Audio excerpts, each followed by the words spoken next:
I'm Don Reed. I'm a partner in Black Fly Outfitter in Jacksonville, Florida. I own Saltwater fly tires. You can reach us online, by the way. We're going to tie a new fly today. It's a redfish fly using finished raccoon and a new synthetic material from Enrico Puglisi. So we'll get started on that just here in a second. This fly is a super simple fly to tie. I'm going to use a number one Gamakatsu B10S stinger hook. I know that's a mouthful, but it's one of the best hooks on the market. Saltwater or it's designed for freshwater, but it works really well for saltwater as well. It's nickel plated, black nickel, and just a really sharp, very durable hook with a great gap.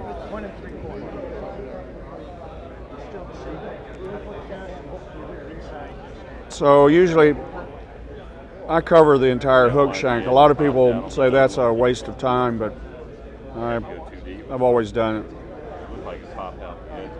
So you come back to just before the bend of the hook, somewhere over the point, right over the point. You can see how that lines up there. That's your initial tie-in. Oh, okay. Cut a little clump of the fur. Stuff moves really well. I use a lot of cement on flies. I don't like them coming apart in the middle of a cast. So I use a lot of cement, using Dave's Flex Cement. It's my favorite. It soaks all the way to the shank of the hook. It's very durable and remains flexible. Square the butts. Soak the butts with the cement. Like I say, I don't like them coming apart. Then over that tie-in point, you want to catch it, pull down straight, wrap it in real nice and tight. This is going to build a platform for your the next step. I usually post the tails on a fly like this, which simply means you make a few wraps around the base of the hair. It keeps it from getting crazy on you. Use a little bit of, you can use anything you like here for the waist. Orange works really well for this. Red seems to work well. Since I have red here, that's what we're going to use. Tie the tip in over that tie-in point. We're only going to use about 3 courses of this, so it's not that much. Wrap it in, palmer it back. Wrap it in, pull it back. All right. 3 turns and you're finished.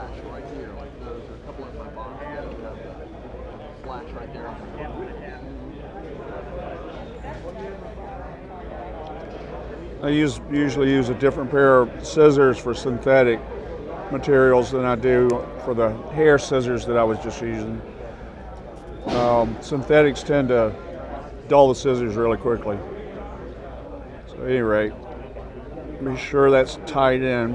And then come back up to the to where you're going to put the eye in. Here I'm using an extra small lead eye barbell. I'm going to tie it in, maybe 1/8 of an inch behind the eye of the hook, and it'll give me room to leave room for a weed guard. Snug that up real good and tight. Make it bulletproof. Won't wiggle at all. Here again, I hate flies that blow up. If the eyes are not tight, then you got a problem. So, all right, back to tie-in point. This is a new material that Enrico Puglisi has just introduced. It's called crustaceous brush, stainless steel wire. At any rate, you tie the tag end of the wire in, and here again, really tie it in well so it doesn't come apart on you. Wrap back to in front of the eye, and simply palmer this stuff forward. Now, this tool out. I use this is a little tool that I sell. They call them indicator brushes. It's like a little little piece of a dog brush. It's the best thing for this sort of. It's the best thing for this sort of material because you can maximize the material, keep it out of the way, keep it under control. Just keep making these wraps in front, and if you use the material like this, it will. It doesn't load underneath. Just keep brushing and palmer it forward. I like it. Well, like I said, this is a new fly and this is new material, but I'm finding that I like it tight to the eye. Really pull it in tight, like this, and then come in behind the eyes and tie it off.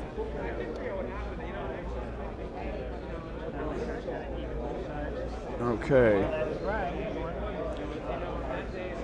Now this stuff is really tough, apparently.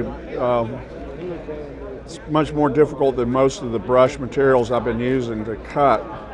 Well, must be getting better at it. Well, the funny thing was, it was the first beach outing in 3 years.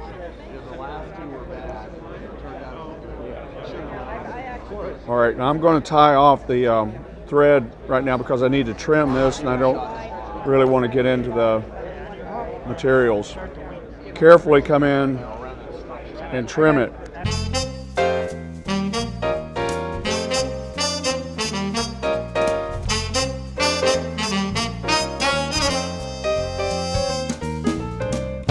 want to leave this a little long because I'll come back later and figure out whether I really like that or not. Be sure it's all spread out like this.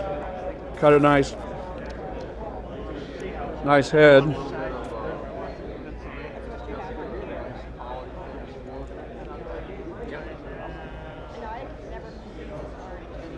Fly, that's pretty much the fly. Now back for we're going to tie a weed guard in. What do you normally do? So you start your thread back on. For this step, I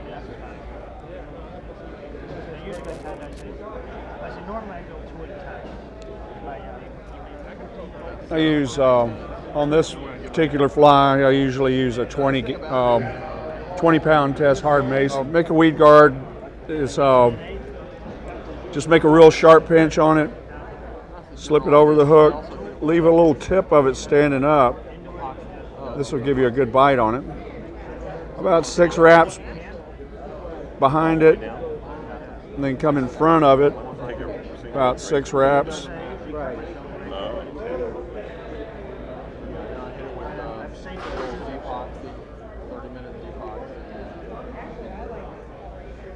And just build up the head a little bit.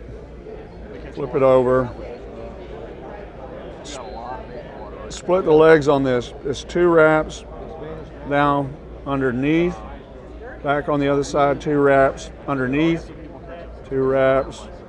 And it'll start to spread those legs out and give it a little extra support.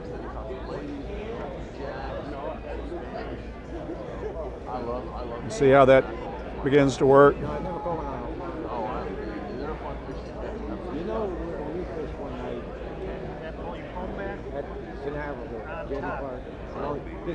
Whip finish. Yeah, we could fish along the boat.